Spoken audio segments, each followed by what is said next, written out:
So Representative Dan Crenshaw is a Texas Republican, and he decided to go toe-to-toe with Alexandria Ocasio-Cortez. As usual, that did not go well. Now, this whole thing started during the Super Bowl, right? When Crenshaw attempted to apply AOC's proposal for a 70% marginal tax rate to the New England Patriots, right? So they won the Super Bowl. Now, in the tweet, he said, quote, "Should someone propose a 70% tax in the Patriots so that NFL competition is more fair and equal? Asking for a friend." I always hate the asking for a friend thing. You're asking, not your friend. Or else your friend would actually ask. But anyway, it's a dumb tweet. Why? Because it literally makes no sense to conflate winning the Super Bowl to actually having a marginal tax rate. It makes something that is inherently shouldn't be political, stupidly political. So here we go. Now, AOC, of course, immediately had a response to this, and you'll love it. She says the average NFL salary is $2.1 million. Most players would never experience a 70% rate. The owners who refuse to hire Colin Kaepernick would, though. Oh, that's a good response. I love it. For one, Kaepernick has been blackballed by a lot of the racist owners of these NFL teams.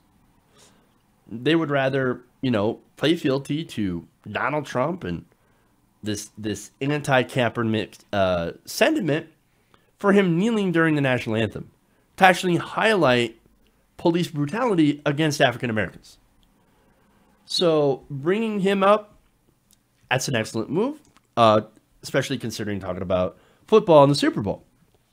But also that 70% tax rate, again, it's not even a proposal, it's just an idea, right, that she has talked about to maybe pay for the Green New Deal. Now, that tax rate would kick in for any dollar over $10 million. So she's right. Even these millionaire players would not be subject to this tax, but the owners would. So I love it. Now, here's the thing that they're trying to do, right? So this idea, along with higher estate taxes, scares the crap out of billionaires, right? They're so scared that they pay Republican politicians like Dan Crenshaw to feign outrage on behalf of the American people. Now, the same American people, by the way, who massively support increasing taxes on wealthy people, for example, the owners of some of these NFL teams. In fact, there's a new poll today that came out where a massive majority of Americans said, yes, let's tax the rich. We're fine with that. In fact, I think that would be best for the country. But speaking of the American people, social media weighed in, and I love some of these responses. Adam Bonin points out how the NFL actually, and how these teams especially, are actually not as capitalist as Dan Crenshaw and some of the Republicans might actually think. In fact, they said, the NFL has revenue sharing, a salary cap, and team spending floors, and a player entry draft designed to reward the weakest team. Quote, that's socialism, not capitalism. Oh. Kevin M. Cruz says, I've seen politicians make it clear they don't understand sports. I've seen ones make it clear they don't understand taxes. But I'm not sure I've ever seen someone do both at once. Congrats. Cowboy Zane says, I'm not sure which is worst. One, you've never heard of a salary cap. Two, you think progressive taxes tax all income at the highest rate, which they do not. Three, snarkily using asking for a friend about something you actually don't understand. Brian Sims says, quote, it takes even less than 140 characters to say, I'm in Congress, but still don't know what I'm talking about. See, much more efficient than making us guess every time you tweet. That's great. Austin Peterson says, how about we just stop giving teams our tax dollars for stadiums and call it even? Now, that's a great point. I talked about that before. Right now, the taxpayer subsidizes these billion-dollar stadiums for these NFL teams. Why are we doing that? Why are we as taxpayers paying for private teams? I mean, it's especially when at a time when people don't have health care, especially at a time where there are people who are rationing their insulin. I mean, it doesn't make any sense unless you realize that our government is bought by corporations and the wealthy. But there's more.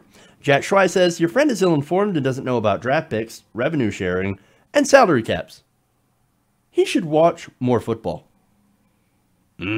Love it.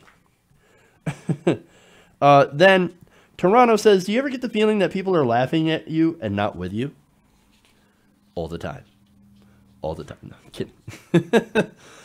For Chief, this is it, says, learn how marginal tax rates work. The NFL is revenue sharing between teams to the tunes of billions of dollars. The NFL is unionized. The NFL has a hard salary cap on player incomes. Stop this before you hurt yourself. That's also fun. Moose says, ask your friend what a marginal tax rate is. I'm sure he would probably explain to you, Dan. Then Scott Gilman says, tell your friend at 70% income above $10 million. It sounds like your friend isn't very bright. Mike Drucker says, oldest time being mad at kneeling football players, and you guys never thought to once look up how the NFL works. Blanket Man says, and I love this one, quote, do you have to work extra hard to get this owned? Oh. And then Adam G makes a great point here. He says, I see Senator Ted Cruz has competition for most embarrassing and uninformed elected official from Texas. You guys forgot Louis Gohmert. We don't hear much of Louis Gohmert anymore, but I can guarantee he's still crazy. Dude is still super crazy. And then finally, TGB, not finally actually, says, is it fun to have a Twitter reply section that always 100% roasts of you and your stupid ideas? And then finally, Joe Poznansky says, my consulting service for preventing people from saying stupid sports things remains available. I might have to check that out because I don't know much about sports either, to be fair. But I do know a little bit about marginal taxes. And what I can tell you is that Dan Crenshaw is basically just standing for the billionaires and millionaires who desperately don't want to see their taxes go up. So that's who's going to be affected by this if it ever gets passed into law. And we are going to push for it. Absolutely. Because we need to actually tax the millionaires and billionaires. And we actually have the American people on our side. So it will happen eventually. And when it does, expect massive tears. Hey guys, hopefully you enjoyed that free video. Now I'm going to have to ask you a favor. Between the demonetization and the YouTube algorithm messing around with view counts, etc., we're having a hard time adjusting to the new YouTube reality, which is where you guys come in. See, we have a Patreon, patreon.com/TYTNation, set up to help us rely on you guys, the viewers, instead of big corporate ads. Look, you know the show. You know I'm not in favor of big corporations anyway. So help us transition away from relying on the ad model to pay the bills and sign up to be a patron, patreon.com/TYTNation. That goes a long way to help us keep the lights on. And you guys will know that you're supporting independent progressive media.